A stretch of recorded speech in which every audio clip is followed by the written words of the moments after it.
Bismillahirrahmanirrahim. Assalamualaikum warahmatullahi wabarakatuh. Alhamdulillahi rabbil alamin, wa bihi nasta'inu ala umuri dunya waddin, wa sallallahu ala nabiyyina Muhammadin wa ala alihi wa sahbihi ajma'in, amma ba'd. Bapak Ibu jamaah salat Isya, dan insyaallah nanti dilanjutkan dengan salat tarawih Masjid Jamasbah yang insyaallah senantiasa dirahmati dan dimuliakan oleh Allah Subhanahu wa taala. Puji dan syukur marilah senantiasa kita panjatkan kehadiratnya atas segala karunia, perkenan dan hidayah Allah kepada kita. Maka pada malam hari yang rintik-rintik hujan ini, kita masih berkesempatan dan diberi kekuatan untuk datang melaksanakan salah satu perintah Allah dan sunnah Rasulullah Muhammad sallallahu alaihi wasallam, yaitu salat Isya dan tarawih berjamaah.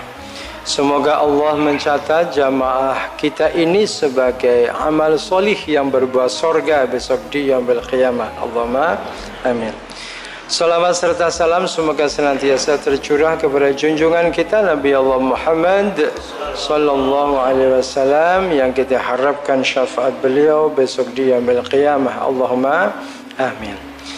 Bapak Ibu hadirin yang dirahmati Allah Subhanahu wa taala, kenapa kita bisa hadir di masjid ini padahal hujan di luar itu cukup lumayan membuat udara dingin?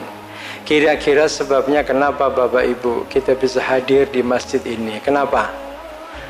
Karena kita ingin mendapatkan ridho Allah Subhanahu wa taala. Kok jenengan pirsa kalau Allah itu akan memberikan ridho kepada kita? Taunya dari mana? Dari iman kepada Allah Subhanahu wa taala. Bapak Ibu, ternyata yang mendasari segala amal perbuatan kita itu adalah iman. Amal perbuatan yang tidak didasarkan pada iman maka tidak akan berbuah pahala amal solih. Niki dicekelirian ya. Ya, itu konsepnya begitu. Jadi semua yang kita lakukan yang bernilai amal soleh pasti dasarnya adalah karena kita melakukannya dengan iman kepada Allah. Maka dari itu perintah untuk berpuasa didahului dengan kata-kata ya ayyuhalladzina amanu kutiba alaikumusiyam kama kutiba alal ladzina min qablikum la'allakum tattaqun. Wahai orang-orang yang beriman, diwajibkan atas kalian berpuasa sebagaimana telah diwajibkan atas orang-orang terdahulu sebelum kalian agar kalian bertakwa.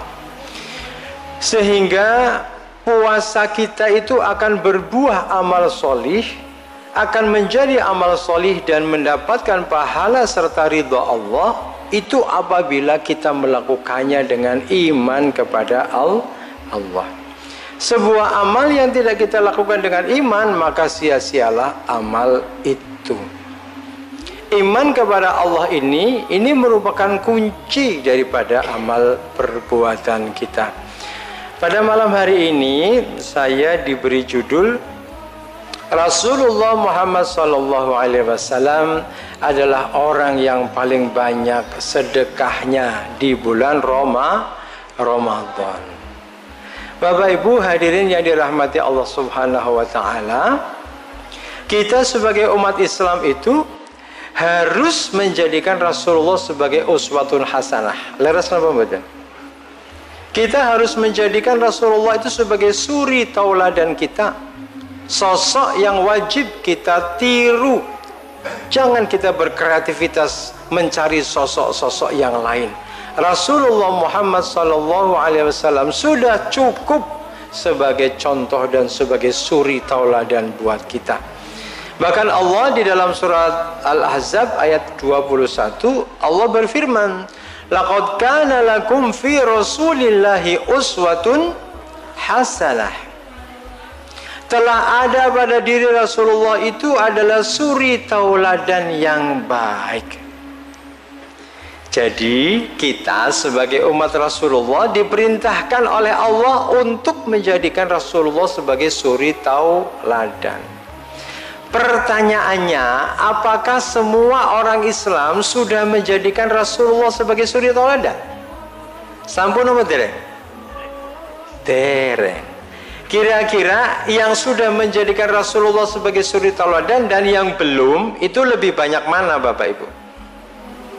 Lebih banyak yang sudah atau yang belum? Halo?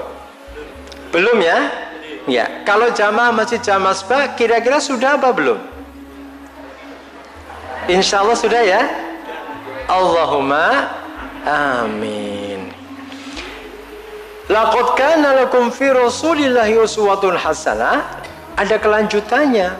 Siapa yang akan menjadikan Rasulullah itu sebagai suri tauladan? Liman kana yarjullaha wal yawmal akhir wa dzakarallaha katsiran. Siapa yang akan menjadikan Rasulullah sebagai suri tauladan adalah liman kana, bagi siapa yarjullah, yang percaya akan pertemuan dengan Allah Subhanahu wa taala dan perjumpaan dengan hari kiamat, wa dzakarallaha katsiran, dan orang itu banyak menyebut nama Allah. Jadi kita itu akan menjadikan Rasulullah sebagai suri tauladan. Syaratnya apa? Kita percaya, beriman kepada Allah dan beriman bahwa besok setelah kita wafat itu akan ada pertanggungjawaban di hari akhirat, dan kita banyak menyebut nama Allah. Kalau ada orang Islam yang tidak percaya kepada Allah dan tidak percaya kepada hari akhir dan sedikit menyebut nama Allah, ya pasti dia tidak akan menjadikan Rasulullah sebagai suri tauladan. Niki ceton niki nggih.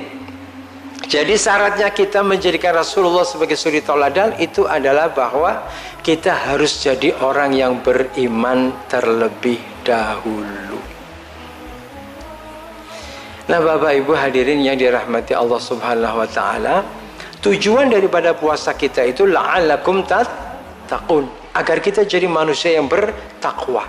Ciri orang yang bertakwa itu banyak bertebaran di dalam Al-Qur'anul Karim. Salah satu ciri yang bisa kita lihat adalah di dalam surat Al-Baqarah, surat yang kedua, ayat yang kedua, ketiga dan keempat.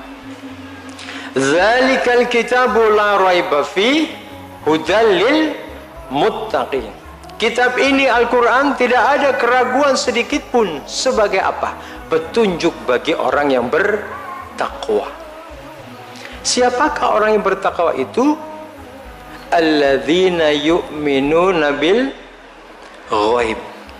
Orang yang bertakwa itu adalah orang yang percaya kepada yang ghaib. Yang ghaib itu apa? Gusti Allah ghaib napa mboten? Ghaib. Malaikat ghaib mboten? Ghaib. Kitab-kitab Allah ghaib napa mboten? Ghaib. Rasulullah ghaib napa mboten? Ghaib. Ada yang pernah berjumpa dengan Rasulullah di sini? Belum pernah ya? Mimpi ketemu Rasulullah, ada yang sudah pernah? Belum pernah juga. Pengen apa mboten jenengan ngimpi ketemu Rasulullah? Pengen nggih? Pengen dong. Panjenengan rindu napa mboten pengen ketemu Rasulullah? Rindu mboten Bapak Ibu? Rindu nggih? Tenan nggih? Rasulullah itu juga rindu kepada kita. Suatu ketika Rasulullah itu duduk bersama dengan para sahabat. Di situ ada sahabat-sahabat mulia. Ada Abu Bakar, ada Umar, ada Uthman, ada Ali dan sahabat-sahabat yang lain. Rasulullah kemudian bertanya kepada para sahabat dengan sebuah pertanyaan, wahai sahabat-sahabatku, siapakah yang ajaib imannya? Bapak Ibu, kalau panjenengan mendengar kata ajaib, itu yang terpikir dalam pikiran panjenengan apa? Sesuatu yang ajaib itu kan seharusnya tidak, tapi kok itu terjadi. Kira-kira begitu ya? Gimana? Kalau nun sewu ada anak sekolah saben dina niku sinau, ketika ujian nilainya 10, 10, 100, 100 semua. Niku kira-kira ajaib napa mboten? Wajar nggih? Sak rega nggih? Wong saben dina sinau, ujian entuk biji apik, wajar. Nggih napa mboten? Yang ajaib itu apabila ada anak yang tidak pernah sinau, tapi pas ujian bijine 100 kabeh. Nggih napa mboten? Ajaib napa mboten iki? Ajaib. Ajaib itu kan nun sewu menjungkir balikan logika wajar manusia, gitu.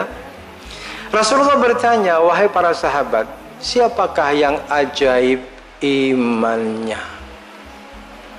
Sahabat ada yang menjawab, ya Rasulullah, mungkin malaikat ya Rasulullah. Rasulullah tersenyum melihat para sahabat-sahabatnya. Rasulullah berkata, kalau malaikat itu imannya mulia, imannya bagus, wajar napa mboten? Wajar. Malaikat itu diciptakan oleh Allah memang untuk tunduk patuh kepada perintah Allah. Malaikat tidak diberi nafsu oleh Allah. Wajar apa tidak kalau iman malaikat itu bagus? Wajar mboten? Wajar. Ajaib napa mboten? Tidak, memang saarga, nggih. Kemudian ada sahabat yang berkata, ya Rasulullah, mungkin yang ajaib itu iman para nabi dan rasul. Rasulullah juga tersenyum. Kalau nabi dan rasul itu beriman kepada Allah, niku wajar napa mboten? Wajar juga, karena mereka dipilih oleh Allah, menerima wahyu Allah. Wajar kalau mereka para nabi dan rasul itu imannya bagus, bukan sesuatu yang ajaib. Kemudian para sahabat ada yang lagi yang menjawab, ya Rasulullah, mungkin ya Rasulullah kami ini sahabat-sahabatmu ya Rasulullah. Mungkin kami ini adalah orang yang ajaib imannya. Kata Rasulullah, kalian ini hidup bersamaku. Kalian berjuang menegakkan Islam bersama-sama denganku. Kalian melihat mukjizat Allah yang diberikan kepadaku. Kalau iman kalian baik, wajar napa mboten? Wajar. Lalu siapa ya Rasulullah yang ajaib imannya itu? Rasulullah kemudian menundukkan kepala.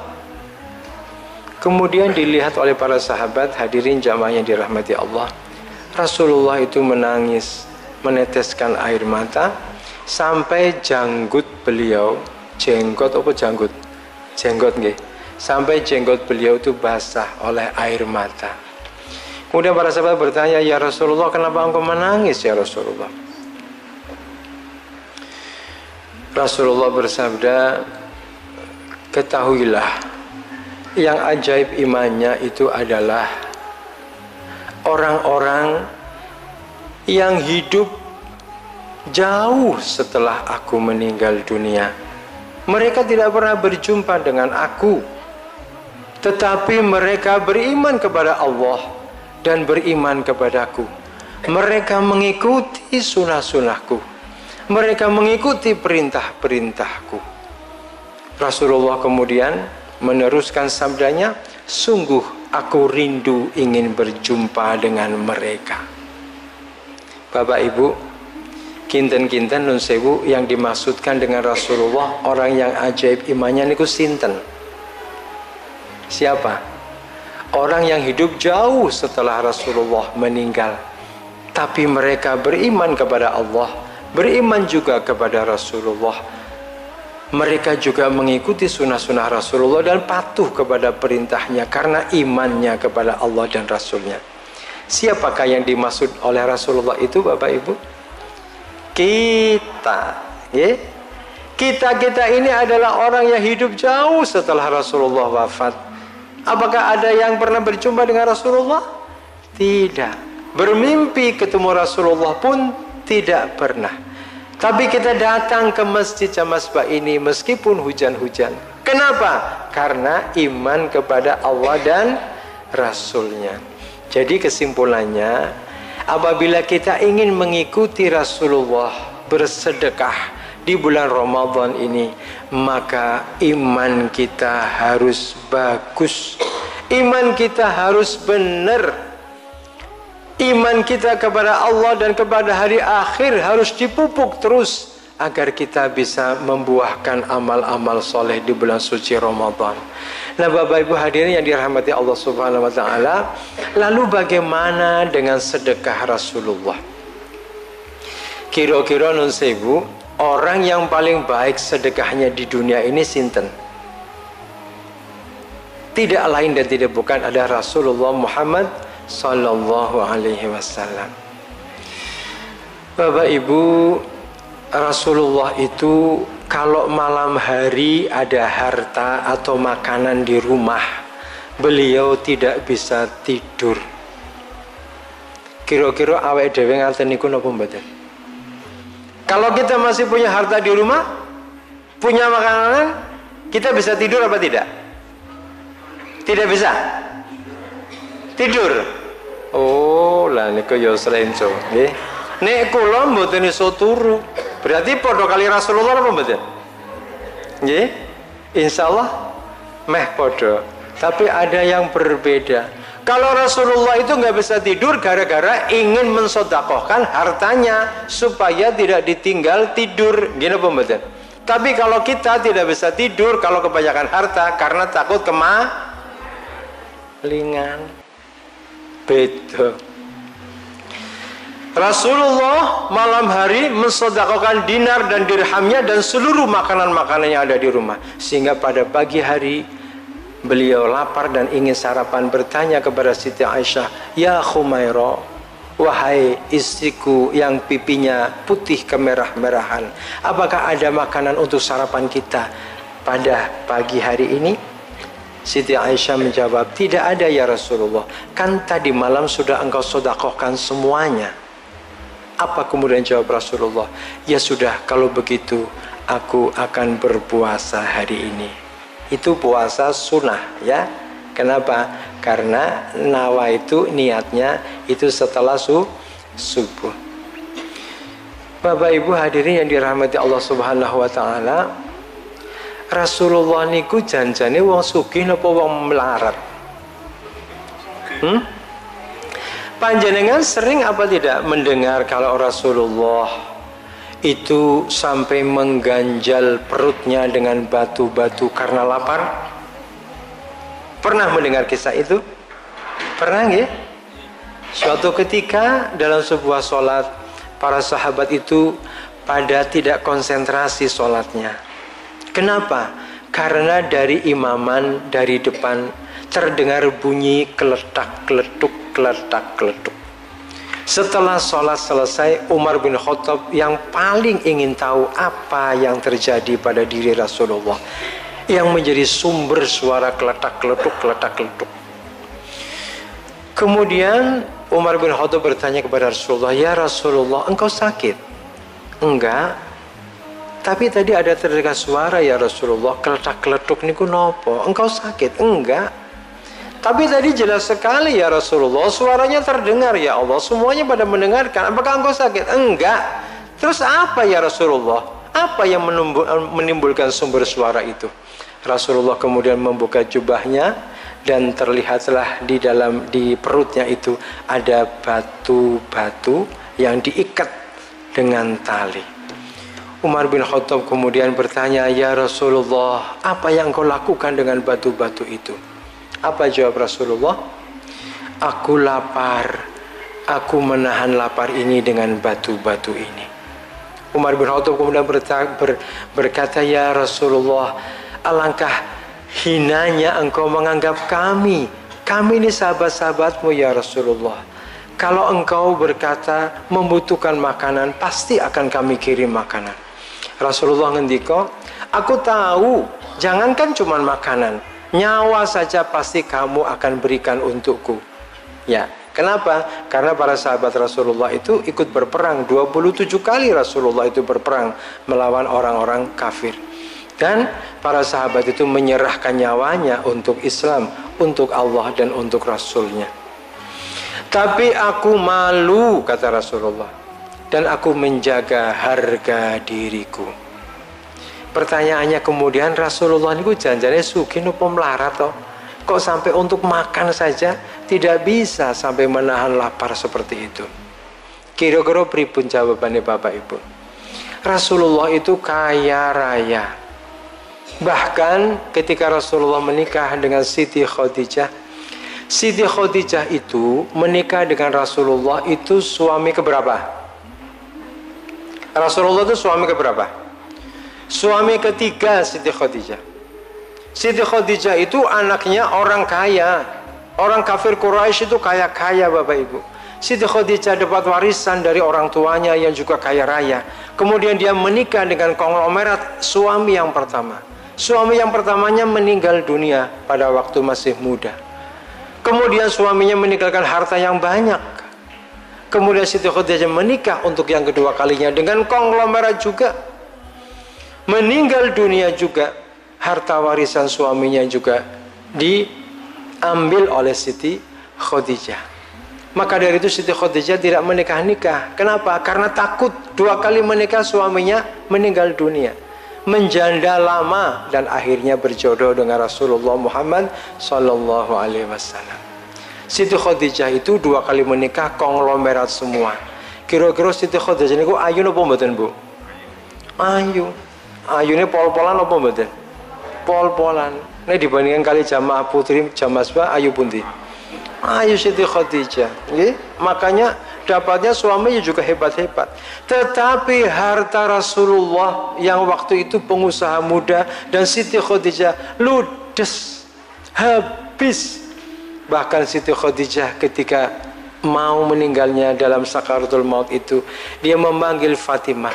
Fatimah, sini Fatimah, anaknya yang paling bungsu. Katakan kepada bapakmu, aku takut dengan siksa kubur. Aku menginginkan sorban ayahmu yang biasa dipakai untuk menerima wahyu dipakaikan sebagai kain kafanku, karena aku takut akan pertanyaan malaikat Zabaniyah, penjagaku kubur. Bapak Ibu, Siti Khadijah itu amalnya banyak banget. Dia juga istri yang sangat solehah. Itu saja ketakutan karena imannya kepada Allah, kepada Rasulnya, dan kepada hari akhir. Yang dimulai perjalanan hari akhir itu dari kematian, yaitu alam kubur. Siti Khadijah aja takut. Kira-kira kita takut atau mboten akan siksa dan azab kubur Bapak Ibu? Mboten wedi? Nah, takut nggih, nek mboten wedi nekat jenenge niku. Siti Khadijah aja orang yang banyak amalnya seperti itu. Dan hartanya habis ludes. Sekarang pertanyaannya, kalau kita beriman kepada Allah dan Rasulnya dan hari akhir, bagaimana dengan sodakoh-sodakoh kita? Apakah sodakoh kita sudah seperti Rasulullah? Malam hari ini, siapa yang masih punya uang di rumah? Semuanya punya ya? Mudah-mudahan panjenengan malam hari ini tidak ada yang bisa tidur. Semuanya pada keluar mencari fakir miskin untuk mensodakohkan harta panjenengan. Dan orang-orang yang sudah pada meninggal, yang sekarang menjadi penduduk alam kubur, semuanya pada menyesal. Yang kafir menyesal kenapa dia kafir.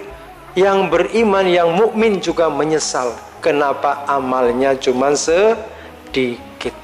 Dan mereka berdoa kepada Allah, minta supaya dihidupkan kembali ke dunia. Supaya apa? Supaya bisa beramal, bisa bersedekah dengan hartanya. Bapak Ibu hadirin yang dirahmati Allah, di bulan suci Ramadan Allah akan melipat gandakan pahala amal-amal kita. Kalau sodakoh itu akan dilipat gandakan oleh Allah 700 kali lipat. Apalagi di bulan suci Ramadan, insya Allah akan berlipat-lipat pahala yang akan kita dapatkan besok di yaumil qiyamah. Tetapi sekali lagi, kita tidak akan mampu melakukan sedekah itu apabila iman di dalam dada kita tidak cukup tebal. Karena semua amal itu pasti dasarnya adalah iman kepada Allah. Alladzina yunfiquna fis sarra'i wad-dharra. Orang yang bertakwa itu yang akan masuk surga, yang surganya seluas langit dan bumi itu adalah orang yang senantiasa menafkahkan hartanya di waktu lapang dan di waktu sempit.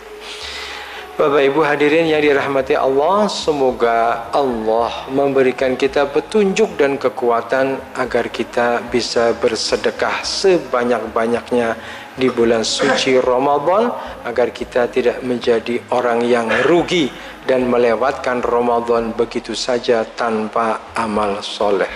Allahumma amin. Bila hidayah wa taufik. Assalamualaikum warahmatullahi wabarakatuh.